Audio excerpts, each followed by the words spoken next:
egameni lika Jesu befundise nansi lento uNkulunkulu akhuluma ngayo ukuthi sizohlangana ebukhoneni bakhe. Oh yes, Jesus. Sizoyideep ebukhoneni bakhe. Hawu kuhle kangakanani lapho khona abangcwele behlangana. Yes, Jesus. Omunye ekhuphuka nehubo, omunye ekhuphuka nembhalo. Ngaphandle bazole kokuchitha isikhathi namhlanje nginethulela uma wami egameni lika Jesu uma saqala nomkhuleko uNkulunkulu wayesekhuluma ebeka kimi ukuthi ungomunye wabantu ufanele bafike bezophefumula while intaba isa kuma early stages yakhona sisa kwi foundation yalomsebenzi. Unguma wami uma ngifonela thatha ucinge ngifonela ekhuluma izinto ezinkulu, inhliziyo yami iyathaba, inhliziyo yami iyambonga uNkulunkulu. Ngaphandle ke bazali kokuchitha isikhathi ngiyacela samukele umpostoli egameni lika Jesu Nyandeni, sishaya izandla enkulu ngegama lika Jesu, founder yentshukumo eWashbangi egameni lika Jesu wase Nazareth, in Jesus name.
Ubukhona bakho buningi kule ndawo kuyeswakala. Siyabonga baba egameni lika Jesu, yamukela udumo lubuyela kuwe in Jesus mighty name. Amen.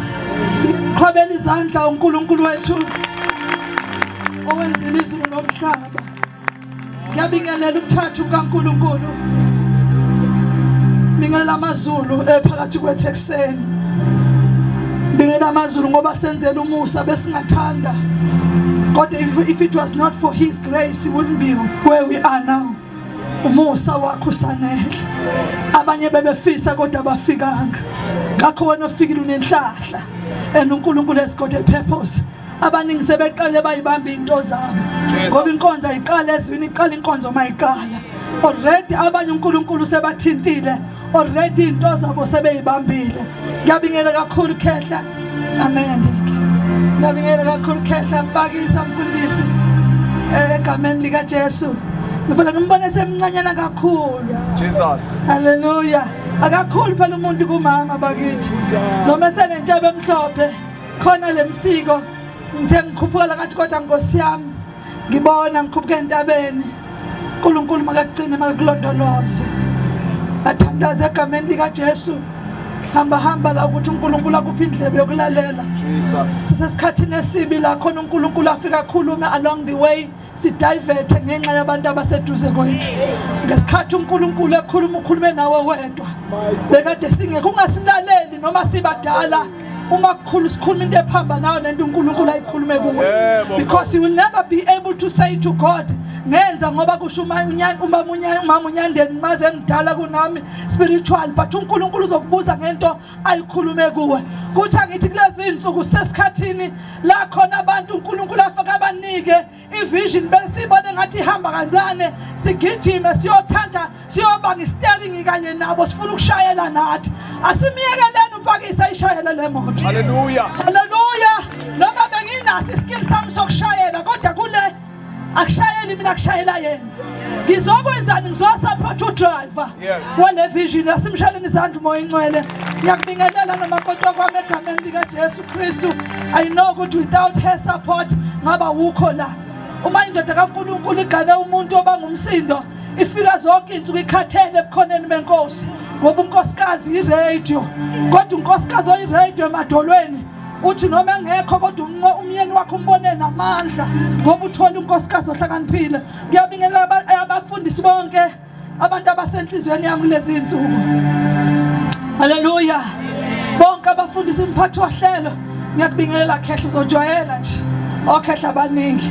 Ngiyabingelela usibathele amnandi umnikele egameni lika Jesu. Ngiyabingelela kakhulu my co-sons esishimaya nabo mongameli uNcoma.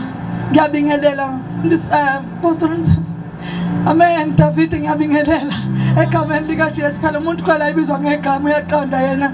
Ngiyabingelela abazalwane bonke entabeni egameni lika Jesu. Khona nje into esimoyeni wami ngihamba ngizungeza lana ngihamba ngithi ya uNkulunkulu waze wawuthixo waze waphakama. Ngifika na into angazi ngiyana umshuma ngazi ngiyini uzongibamba ngendlela. Kuthi angithi lento bazoyizwa nabangekho. Kukhona abafundisi abangenile enkingeni kule period esidlula kuyo. Khona abafundisi abanobuhlungu, khona abafundisi abashayikile.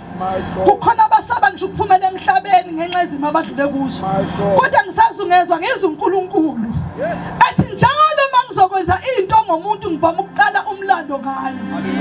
Emlandweni wakhe kube khona izinto ezinhle eziningi ezibhlungu. Njalo manginento engifuna ukuyenza ngomuntu ngiqala umlando ngayo. Omunye umlando engiwenza kumphuca konke nakho. uNkulunkulu wami bangizwa kancane. Ngimphuca konke nakho ukuze afinyele khona ethi angisasele nalutho. Ngize ngimphuce nanabantu abangithandazelayo. Anisangizwa bazalwane. Have you ever been in a situation othi lana usempini khona ubheka ukuthi uMamnyandeni uzofona angafoni uMamnyandeni ubheka ukuthi kokhamba umprofeti akhuluma ngakhuluma umprofeti uthi uNkulunkulu ngoneni kuwe ithule nje inkosi yasezulwini ngoba siyafika isikhathi sokuthi ngithule kubheke uthi ngoneni kuathule kodwa mhlaye phendula athi ngangidinga uwedwa inkosi yami ngoba uNkulunkulu usebenza kahle uma ngabe umuntu ayedwa ngoba wenzelani ukuthi ungamhlupha endleleni uhambe ngokuthemba abantu.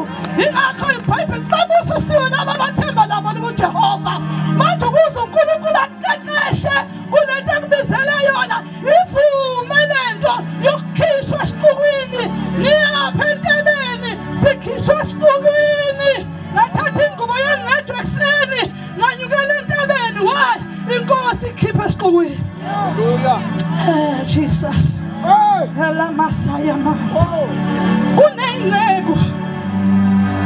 Kuneyingceku engiyayizwa lento engishoyo ezidlule ebuhlungwini ezisaba ngisho ukuphatha iBhayibheli ngoba uNkulunkulu uzenzele phansi. Ngiyaphendula egameni likaNkulunkulu ukuthi ubengakwenzeli phansi wakha ihistory ngawe. Mawubheka iperiod kaJob eqale